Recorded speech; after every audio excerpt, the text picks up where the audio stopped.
पैतृक धन। एक बार की बात है, कृष्णदेव राजा के दरबार में एक व्यक्ति आया। उस व्यक्ति के हाथ में एक लोहे का बक्सा था जिसमें ताला लगा हुआ था।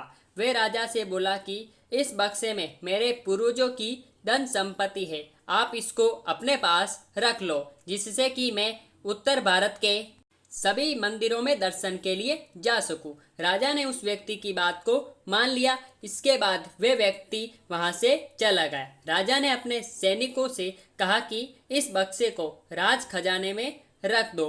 इस पर एक मंत्री बोला कि महाराज, राज खजाने में तो केवल शाही खजाना ही होना चाहिए, आप इसको अपने प्रिय सलाहकार तेनालीराम को दे दीजिए। राजा ने मंत्री की बात को मानकर बक्से को तेनालीराम को रखने के लिए दे दिया। जब तक वे व्यक्ति लौट कर नहीं आता, तेनालीराम ने बक्सा ले जाकर अपने घर में रख दिया। 6 महीने के बाद वे व्यक्ति लौट आया और राजा से अपना बक्सा मांगने लगा। राजा ने तेनालीराम को बक्सा लाकर व्यक्ति को देने को बोला। जब तेनाली बक्सा लाने घर गया तो उसने देखा कि बक्से का वजन पहले से कम हो चुका था। उसको पता चल गया था कि व्यक्ति हमें बेवकूफ़ बना रहा है।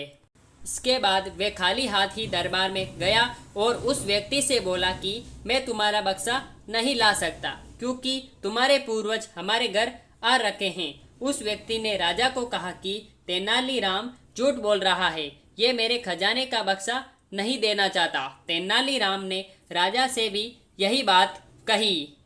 इसके बाद राजा बोले कि हम तुम सब तुम्हारे घर जाएंगे, यदि तुम्हारे घर में इसके पूर्वज नहीं मिले तो तुमको सजा मिलेगी। तेनालीराम इसके लिए मान गया। इसके बाद सभी तेनालीराम के घर गए। वहां जाकर सबने देखा कि बक्से के अंदर चींटियां जा रही थी।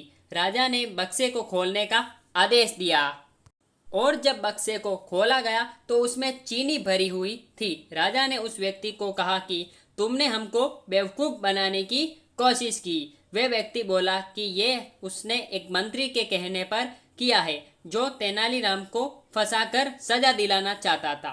राजा ने उस व्यक्ति और मंत्री दोनों को जेल में डाल दिया। राजा ने तेनाली से पूछा, तुमको ये कैसे पता लगा कि बक्से में खजाना नहीं है? तेनालीराम ने कहा कि मैं जब भी कभी देखता था तो बक्से के आसपास चींटियां ही नजर आती थी। अगर इसमें खजाना होता तो वहाँ चींटियां नजर नहीं आती, इसलिए मैंने चींटियों को उसके पूर्वज कहा।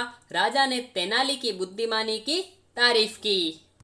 तो मेरे प्यारे भाइयों और बहनों, आपको आज की हमारी कहानी आपको कैसी लगी, आप हमें नीचे कमेंट बॉक्स में बता सकते हैं। साथ ही साथ ऐसी ही धमाकेदार एंड मज़ेदार मोरल स्टोरीज के लिए आप हमारे चैनल को सब्सक्राइब करके बेल आइकन जरूर प्रेस करें, ताकि हमारी ऐसी वीडियोस की सब नोटिफिकेशन सबसे पहले आप तक पहुंच सके जैसे हम उस वीडियो को अपलोड करें। फिर मिलेंगे ऐसी धमाकेदार स्टोरी के साथ। तब तक के लिए गुड बाय। जय हिंद, जय भारत। Thanks for watching.